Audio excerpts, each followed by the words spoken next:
Well, good morning and happy anniversary, Diocese of San Diego. If you were here last night, you saw some amazing videos of the history of our diocese, from the earliest Episcopalians who arrived in San Diego to the present day. EDSD became a separate diocese from our mother diocese, the Diocese of Los Angeles, in 1973, 50 years ago this convention. The first bishop was Robert Wolterstorff, elected bishop when he was rector of St. James La Jolla. In all, we've had 5 diocesan bishops, including my predecessor, Jim Mathis, and a beloved assisting bishop in the interregnum between Bishop Mathis and me, beloved Catherine Jefferts-Shorey, who I'm sure is here in the room today.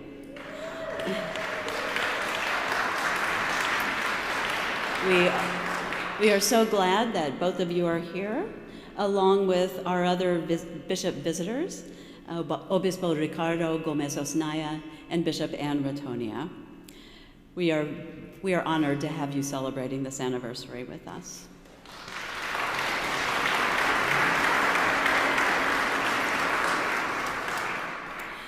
In our 50 years as a diocese, EDSD has had some concerted growth as new congregations were planted, as new clergy were ordained, as new neighbors were cared for, and new people were reached with the love of Jesus Christ. And we've had some downtimes too. Some departures over issues of sexuality in the mid-2000s, which divided a number of our churches. And though we didn't ultimately lose any of our church property, some of our congregations were weakened, and a few were closed and sold. This is a matter for grief and lamentation as we remember the sorrow of division in our church. And we have to admit that there have also been times when our church wasn't fully aware of its calling to keep all people safe in the house of God and to minister joyfully with all ethnicities, races, and ages. There have been times when dominant groups in the church failed to listen to the voices of non-dominant groups who have much wisdom to share about the gospel. For the places where God's church has erred and strayed from God's ways, we ask God's forgiveness. There have been other difficult times too, notably the pandemic we all remember all too well. And many of our congregations haven't yet recovered to pre-pandemic attendance levels. But still, there are great things happening in our diocese. I think of the pandemic, despite all of its sorrows, as a time when new things were happening out of sight, underground, like a seed that was planted. During the pandemic, many people found new ways to pray and worship and reach new people online. For some of us, our faith grew, and we developed new dreams for the church. I think in some ways, our faith has been growing and building. Our church has realized that the societal norms at the time our diocese came into being in 1973, which encouraged all people at least to know what church they would go to if they went to church, have given way to a time when our church understands that to reach new people with the love of God in Jesus Christ, we can't rely on societal norms anymore. We must understand our calling from God to make disciples of all nations and take concerted, strategic steps to answer that call. I think of this time in our diocese as a time when wonderful seeds have been planted for new ministry and new inspiration. And while we haven't fully seen those seeds sprout into full blossom, new and hopeful sprouts are poking their heads above the ground. Everywhere I go, I see new ministries beginning to bloom, new members finding their way to our churches, new fruit being born. We are on the road to recovery. And even more than that, we are on the road, I firmly believe, to a new era of growth, mission, evangelism, discipleship, and long-term financial and ministry sustainability. That's because we are a people of courageous love. Thanks be to God.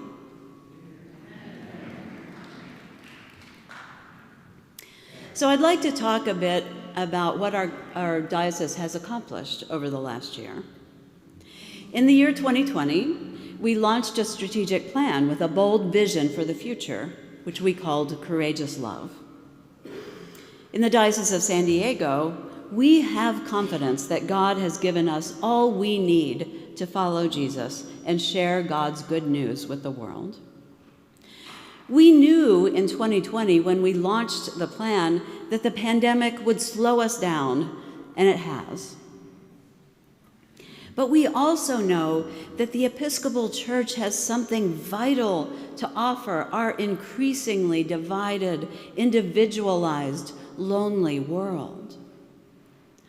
Our church honors the image of God in every person and proclaims the love of God in all walks of life. And we believe that Christ still brings good news that can transform our churches and our communities, can serve our neighbors, and can bring healing to our wider society. Our Courageous Love strategic plan created 7 areas of priority for our diocese: church growth, discipleship, evangelism, service, advocacy, leadership, and stewardship. So let's talk about some of the progress we've made in each of these areas. In evangelism, we have started 2 new church plants. Yay!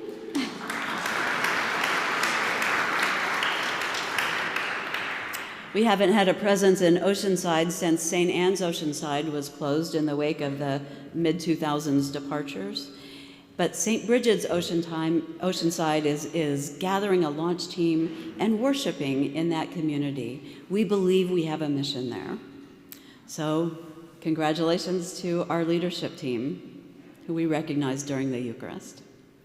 Church of the Resurrection Ocean Beach is another example of a church that has come back. That's why we're calling it Resurrection. It's meeting currently monthly on Sunday evenings at the building that houses our diocesan office, the former home of Holy Trinity Ocean Beach, now resurrected and finding new life under the leadership of Rachel Ambassing. And they are planning to launch weekly worship in the new year. We are supporting Saints Peter and Paul El Centro and St. Matthew's National City in starting Spanish language services in those 2 heavily Latino communities, meeting our mission priority of multicultural diversity. We are deeply engaged in campus ministry at SDSU in partnership with our Lutheran friends at Agape House through the ministry of the Reverend Heather Ma, who serves 25 students a week through campus outreach and meets many new students every week. And we've had 15% of our diocese get started on military ministry. In the second priority, discipleship, we were able to refocus and rearrange our diocesan budget to bring on Charlotte Preslar from part-time status to full-time as our full-time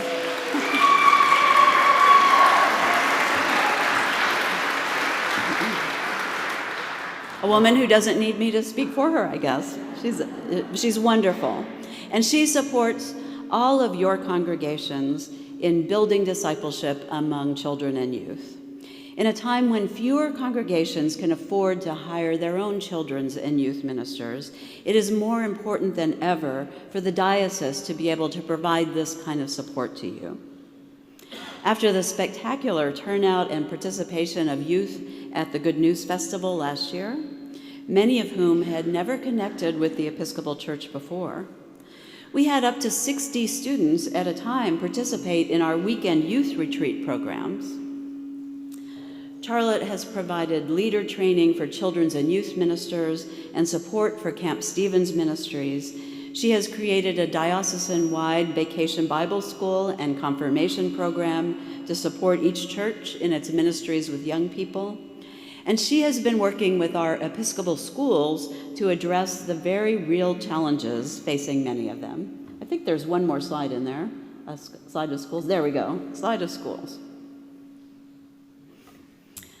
In evangelism, the Good News Festival, starring presiding Bishop Michael Curry, was a huge achievement with over 1,500 people participating, including almost 100 youth. Wasn't it great to see them up on the stage dancing? And giving our church a new name in the San Diego community. And by the way, speaking of youth, I need to back up and say, Charlotte has done great work in bringing the Youth Leadership Council together, and many of them are here today supporting this convention, so let's give them a hand.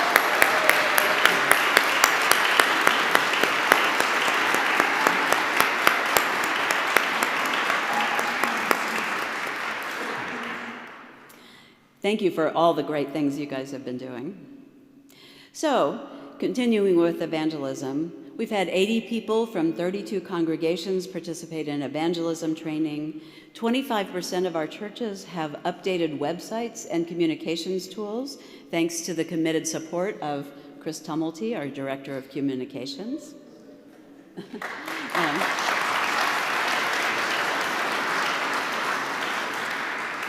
And all of that is part of our commitment in this diocese to serving and supporting congregations. In the area of service, our amazing border missioner, Robert Vivar, is deeply,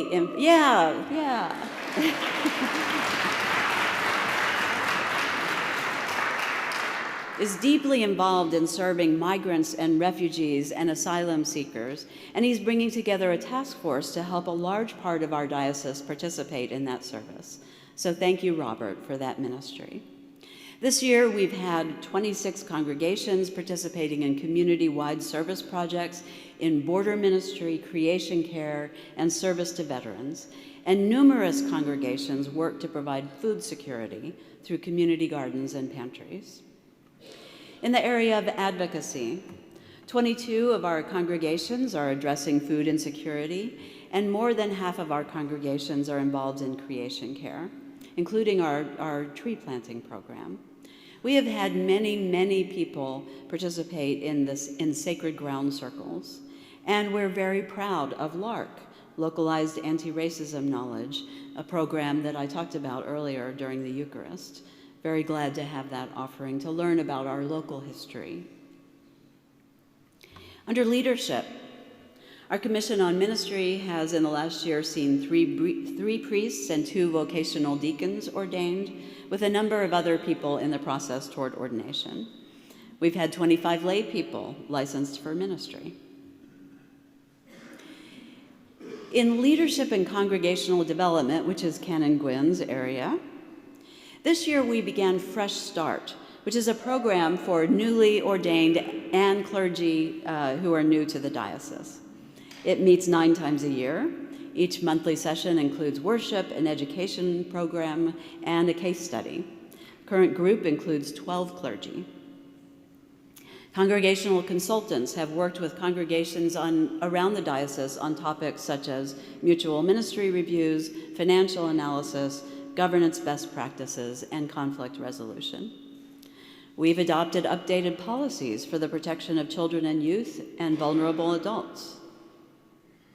A team led by Rachel Ambessing has begun work on listening to the stories of people in our diocese and increasing diversity in our leadership. We've held leadership and governance roundtables on Zoom to discuss best practices in meeting facilitation, internal controls, and human resources. We are glad to announce that we are getting congregations involved with the College for Congregational Development. This is a 2-year program that is in many dioceses in the Episcopal Church. It is committed to developing congregations of all sizes into more faithful, healthy, and effective communities of faith.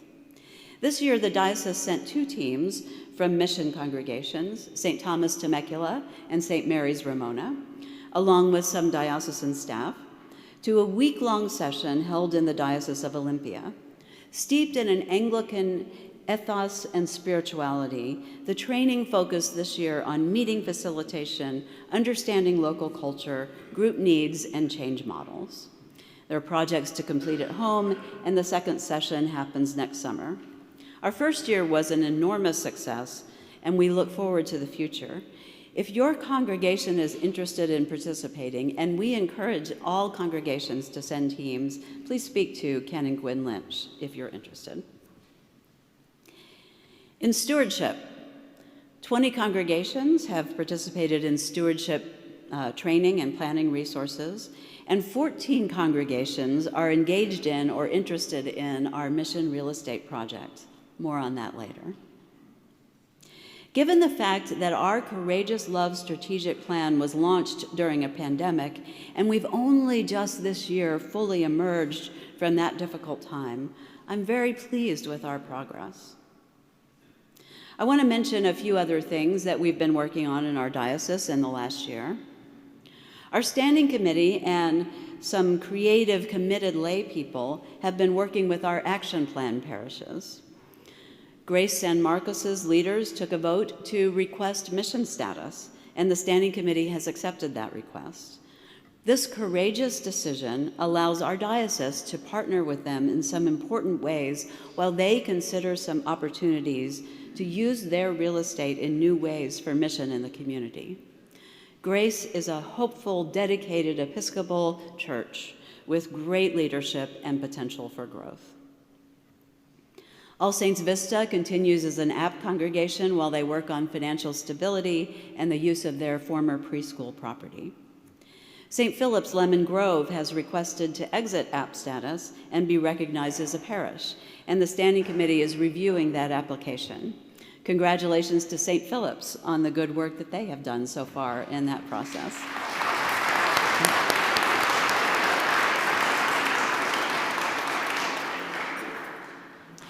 St. Mark's City Heights is growing and financially stable and may be ready to exit app status soon.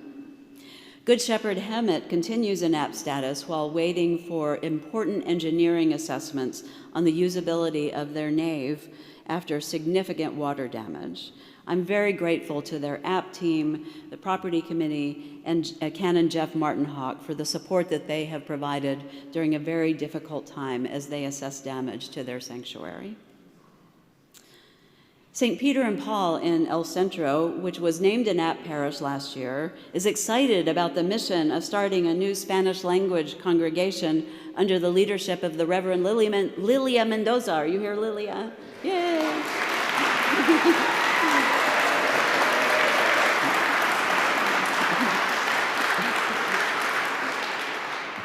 St. David's Claremont has created an excellent plan for growth and mission and has seen new members and new diversity. We are grateful to all of those who serve on action plan teams who help support our congregations in their community needs. In the finance and administration area, we are very glad to be able to support our congregations in some important ways, thanks to Canon Jeff Martin-Hawk.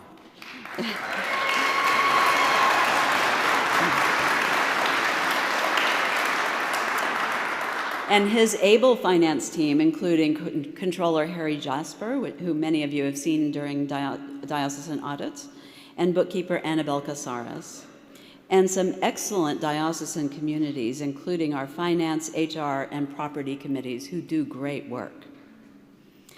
Mission and app congregations are eligible for property and operating grants, and we have been able to provide some significant assistance to the following congregations: St. Matthew's, St. Philip's Lemon Grove, St. John's Indio, St. Mary's Ramona, St. Columba's Santee, Grace San Marcos, Good Shepherd Hemet, St. Andrew's Lake Elsinore.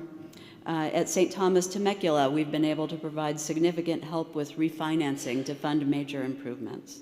And we've awarded some other grants that have not yet been claimed. We've put in new accounting systems that we expect to broaden the services that we can offer congregations, as we hope to offer additional bookkeeping, payroll, and other services to some small congregations.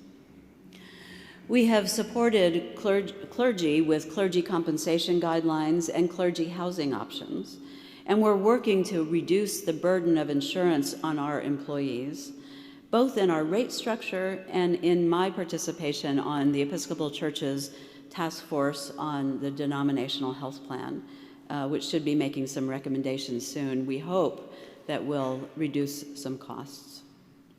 I give thanks for Canon Jeff Martinhawk and his able finance and admin team, and I am proud that our diocese is able to provide as much support as we do for congregations, both financial and many different kinds of ministry support, on a very low common life share of only 10.5%, which is one of the, we can clap for that, that's good.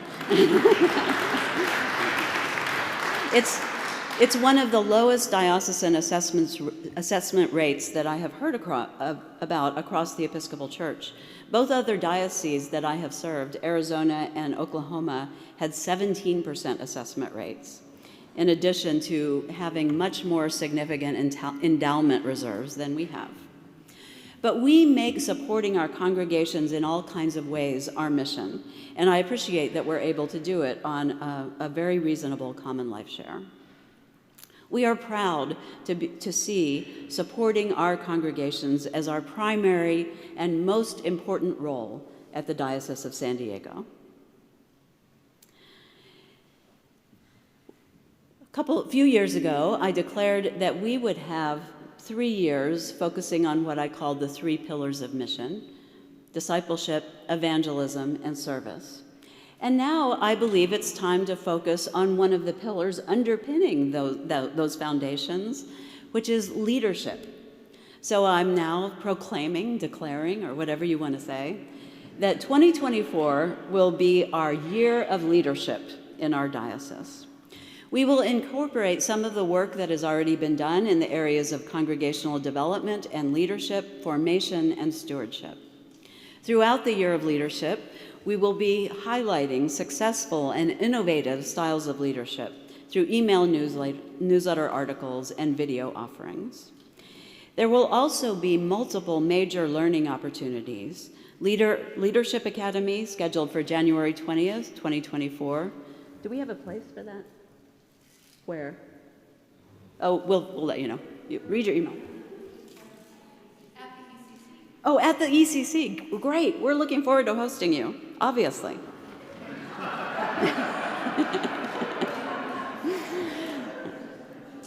So, Governance Academy, which is tentatively scheduled for May 2024, various kinds of formation retreats for all ages, and the College for Congregational Development, Year 2. Last night, we celebrated our past, 50 years of history. I've just told you about our present, the many things that are going on right now in our diocese. So now, let's talk about the future, what we're planning in the coming years. Well, we are planning to be a people of courageous love. The last 50 years have been years in which our forerunners in the faith have laid a foundation for the churches and the ministries that we all now enjoy. Now it's our turn to build on that foundation by laying the groundwork for the next 50 years. 50 years from now, I'd like the 10th or so Bishop of San Diego to be able to say to her or his diocese, because of the people who believed in a vision in the year 2023, we in 2073 have a lively, vibrant diocese full of worshiping communities that are transforming lives throughout Southern California and Arizona with the love of Jesus Christ. We have big plans for how to make that vision a reality. If you were at the 50th anniversary celebration dinner last night, you heard me announce that the Courageous Love fundraising campaign is being launched to provide the resources that our diocese needs to answer God's call to new mission and new ministry in our diocese and in each of our congregations. We are aiming to raise $2.5 million, not for buildings or for the benefit of the diocesan office, but for Christ's ministries throughout our region. Here's what that vision will accomplish. We have 3 priority areas for the Courageous Love Fund: growing our church, strengthening our congregations, and serving our neighbors. Each of these priority areas reinforces and builds on the others. As we grow the church, we discover new neighbors to serve. As we strengthen our congregations, we empower them for further growth and further service, and so on. So here is what each of these priority areas includes. Under Grow Our Church, we want to continue to support our 2 new church plants and plant 1 to 3 more new churches. Our area's population is dense and growing, and our church must grow with it. We want to increase our multicultural diversity by supporting and starting new ethnic and multicultural expressions of church within existing congregations. We want to continue to support and empower our congregations by teaching models of evangelism and community engagement. We want to develop discipleship among children, youth, and young adults, including planting 2 new campus ministries at UCSD and Cal State San Marcos.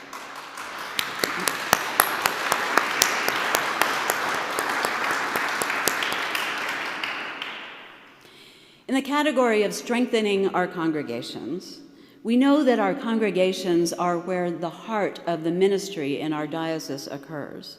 So we want to start by recruiting, equipping, training, and supporting new leaders from all kinds of backgrounds, including lay and ordained leaders. And we want to be able to provide financial mentoring and ministry support to a new generation of leaders, including seminary for ordained leaders, but also through the College for Congregational Development, which is for lay and ordained teams from congregations to attend. We want to support congregations in using unused parts of their real estate for mission through our Mission Real Estate Project. Many of our congregations are cash poor and asset rich. And we are in an area of severe shortages of affordable housing and other affordable services like childcare. This project will allow our diocese to provide technical expertise and feasibility support that most of our congregations don't have internally, but we can help them meet the goals. And here are the values that I hold out for this Mission Real Estate Project. We want to help our congregations grow toward long-term financial sustainability. That's 1. 2, we want to help solve the most pressing needs in our community, including affordable housing and workforce housing, which includes clergy housing. We know that some of our congregations have a very hard time paying their clergy enough to be able to live here. And the 3rd value for this project is whatever we do on our properties, we want the congregations to be able to interact with those projects and offer ministry to those projects and with those projects. In a little while, Jessica Ripper will talk in more detail about this project. But for now, I have a big and exciting announcement. I am delighted to announce that just on Thursday, we were notified that we received from Trinity Wall Street a $350,000 grant to support this work, to support our congregations.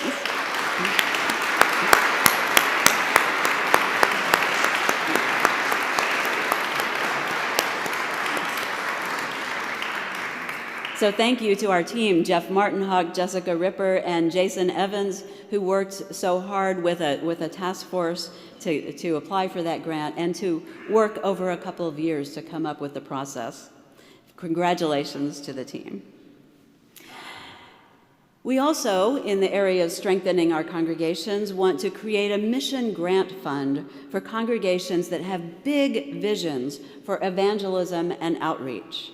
We'd like to create grants of $10,000 to $50,000 each to help congregations strengthen their mission, to launch new worship services, or to serve their neighbors. So that's strengthening our congregations. The 3rd category is serve our neighbors. Well, a couple of the things I already talked about will help serve our neighbors. The Mission Real Estate Project will help serve our neighbors. The Mission and Evangelism Grant Funds will help serve our neighbors. And we also have diocesan opportunities to serve our neighbors, including our newest vision for a migrant shelter for women and children located in Tijuana. We have a generous Episcopalian who has offered the use of a beautiful building in Tijuana for this kind of ministry. And because the building already houses an orphanage, the Mexican licensing would allow a migrant shelter for women and children. Well, there are many women and children who live in Tijuana, migrant women and children who've come from other countries and other parts of Mexico, who get as far as Tijuana and realize they're probably not going to get much further. Either they don't qualify for asylum or they may have already been deported, but they can't go back home. And so they're living in unsafe, dangerous conditions with no future. They don't know where to turn.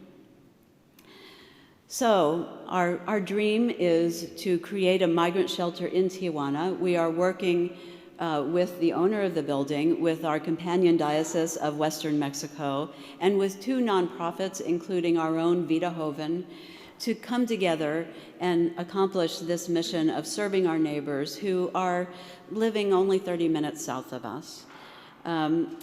They are our neighbors in need, and God calls us to love them. We are also applying for some significant grant funding for this project, but we hope also to have some courageous love funding for it. These are big dreams and big visions, but with God's help and your partnership, we can accomplish them.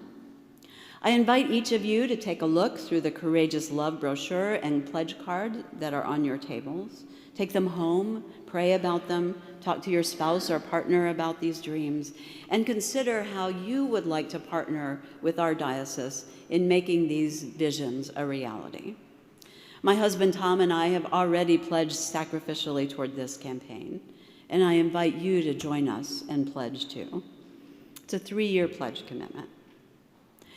It will take the commitment of many people to prepare for our future of courageous love, to grow our church, strengthen our congregations, and serve our neighbors.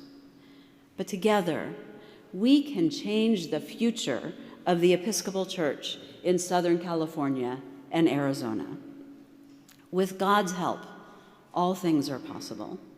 And with God's help, what we do today will lay the foundation for the next 50, 100, 150 years and on in the Diocese of San Diego.